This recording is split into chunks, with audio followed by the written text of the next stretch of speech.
U.S. Farm Report weather is brought to you by H&S Manufacturing. The new PS 6138 Power Spread Live Bottom Vertical Beater Manure Spreader has a 373 cubic foot heaped capacity, 5/8 inch grade 80 marine log chain, and removable vertical beater assembly with half-inch flighting and replaceable blades. Find out more at the H&S website. Time now for a check of weather with meteorologist Matt Engelbrecht. Matt, the southeast seeing some much needed rain, also seeing some more moisture in the middle of the country this week. So are we seeing the pattern shift after such a dry summer and fall in those areas?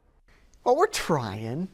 Similar to what we had in the summer, we're trying to get some moisture in and across the United States. And now it's going to kind of come in different phases, but nothing that's really going to kind of eat into a large amount of precipitation moving across the United States. Now, that being said, where you see the brown is obviously where we're below normal, drier conditions. Check out what's going on over here on the West Coast. And we're going to pick up not only some Pacific moisture, but enough lift in the atmosphere to bring not only rain, but also a good amount of snowfall up into the higher terrain back out here towards the west. Now, eventually, this is going to try to work across the United States, but between December 5th and 9th, if we're looking for any kind of precipitation, it'll be maybe some light snow, but nothing substantial during that time period. The other part of this is the temperature outlook between the 5th and the 9th. The ridge of high pressure starting to build, which is where, again, that warmth is going to be seen into the Dakotas, not so much on the East Coast as a trough lifts off to the northeast.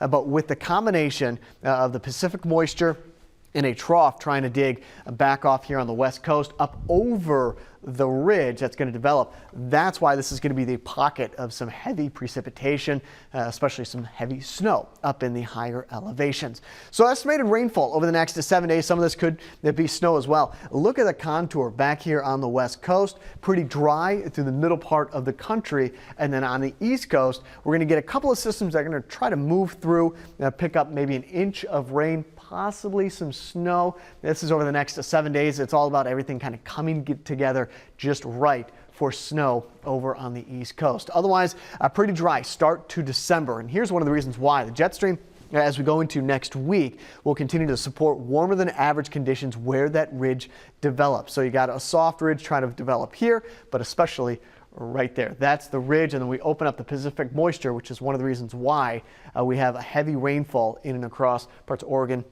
and into Washington. By Tuesday and Wednesday, a weak Clipper system is going to dive down to the east in its wake. That's going to set up that next ridge and the above average high temperatures Wednesday, Thursday, and Friday of next week. So really the only shot of some, I'd say, significant rainfall, possibly some snow, is going to be with this Clipper system. It's not going to dig all that far down to the south and exit off towards the east. So above average conditions starting as early as Wednesday, but carrying us all the way through most of the weekend.